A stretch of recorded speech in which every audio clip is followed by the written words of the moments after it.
رمضان المبارک کی رات میں اگر کسی کے اوپر غسل فرض ہو جائے تو وہ پہلے سحری کرے یا غسل کرے۔ حضرت ام عائشہ صدیقہ رضی اللہ تعالیٰ عنہما بیان کرتی ہیں، آقا علیہ الصلوۃ والسلام رمضان المبارک کی رات کے اندر اگر غسل فرض ہوتا تو آقا علیہ الصلوۃ والسلام سب سے پہلے سحری تناول فرما لیتے، اور سحری اور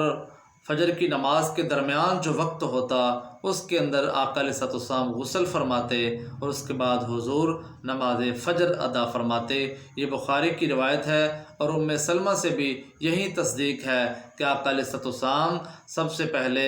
سحری فرما لیتے، تناول کرتے، اور اس کے بعد حضور غسل کر کے آقا علیہ الصلوۃ والسلام نماز